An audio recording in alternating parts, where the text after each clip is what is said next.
On June 15, 2018 in Sochi, Russia, a 33-year-old man stood over a free kick 25 meters from the Spanish goal. Portugal were 3-2 down. The referee had already played the 88th minute. The match was almost over. He took the free kick and the ball goes to the top. It was 2018. Then in Qatar in 2022 at 37. Then in 2026 at the age of 41. 6 consecutive FIFA World Cups. 6 tournaments across 2 decades.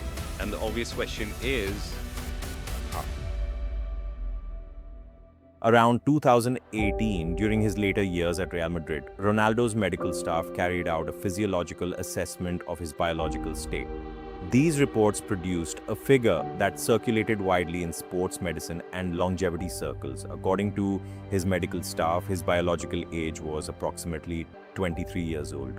This should be treated as a reported claim, not peer-reviewed biological age evidence. And the explanation, it turns out, has nothing to do with genetics being different from yours. The first element, aerobic capacity, VO2 max. In 2018, Kyle Mansager and colleagues at the Cleveland Clinic published a study in JAMA Network Open analyzing 122,007 patients who underwent treadmill testing between 1991 and 2014. Their finding was direct.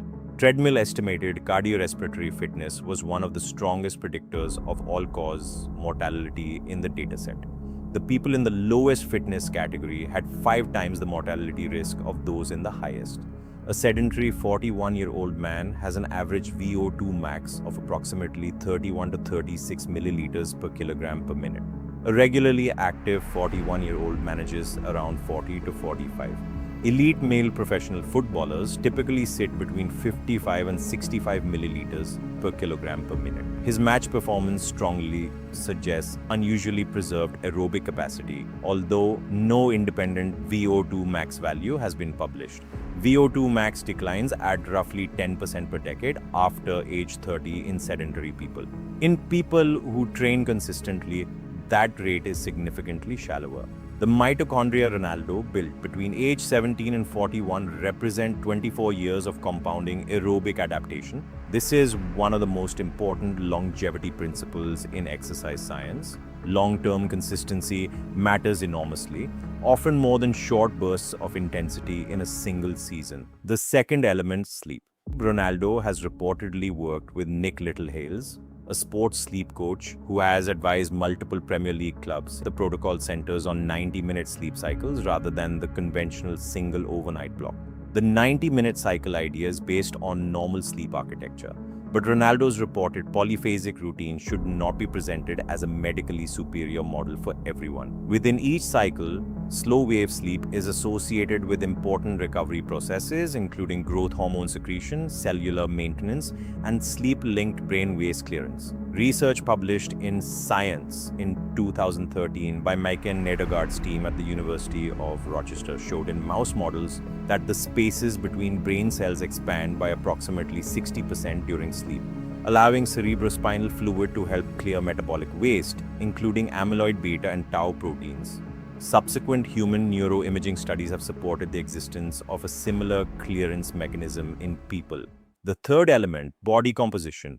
Ronaldo's body fat has been reported by media and training sources at approximately 7%, but this has not been independently published in peer-reviewed literature. Standard body fat ranges for professional male footballers are 9 to 12%. For a 41-year-old man in the general population, average body fat is above 22%. This matters biologically for 2 reasons.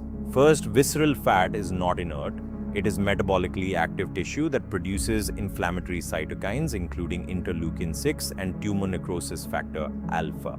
Chronically elevated levels of these markers are part of what Claudio Franceschi first described as inflammaging, the sustained low-grade systemic inflammation associated with aging and age-related disease. Lower visceral fat is associated with a lower inflammatory and metabolic risk profile, which is linked to healthier aging. Second, muscle tissue is an endocrine organ. Skeletal muscle produces myokines, signaling molecules released during contraction that regulate metabolism, suppress inflammatory pathways, support cognitive function by promoting pathways associated with increased BDNF signaling, and improve insulin sensitivity. The fourth element, systematic recovery. Ronaldo is publicly known for using cryotherapy, regular massage, and structured post-training recovery protocols. Cryotherapy in trained athletes and found it reduces markers of post-exercise muscle damage, including creatine kinase and interleukin-6, decreases subjective soreness, improves self-reported recovery scores. The magnitude of effect varies across studies and the optimal protocol is not yet established. It is a recovery tool with directional evidence behind it, not a proven medical treatment. The mechanism that matters from a longevity perspective is inflammatory management. Every intense training session produces an acute inflammatory response. In a well-managed recovery cycle, that response resolves quickly and cellular repair follows.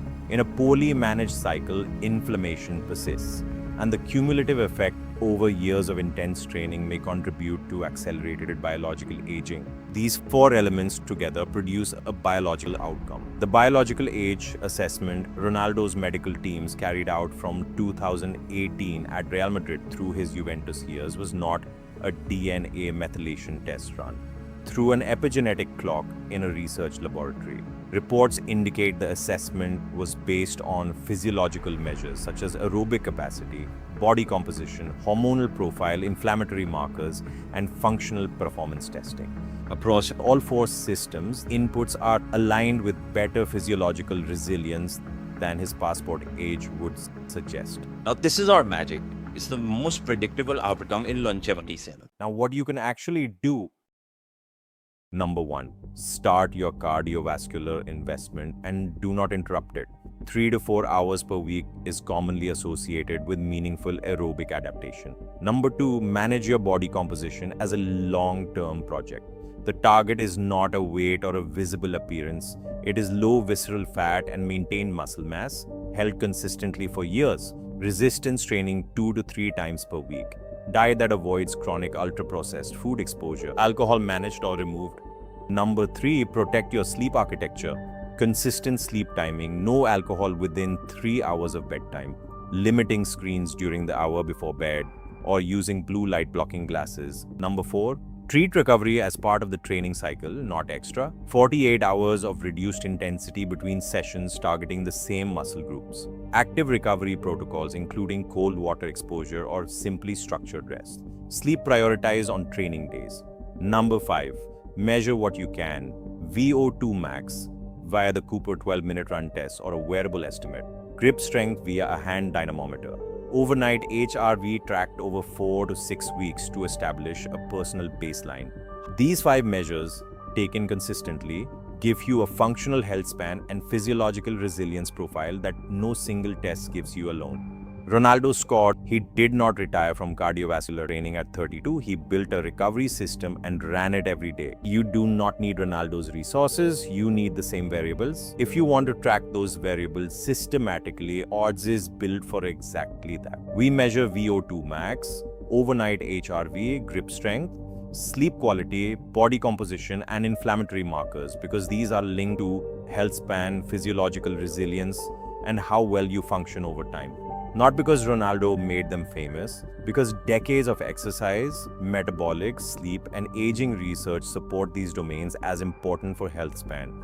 The goal is not 6 World Cups. The goal is to be biologically Younger than your passport says you are. Measure first, then optimize. Found this useful? Subscribe to the channel.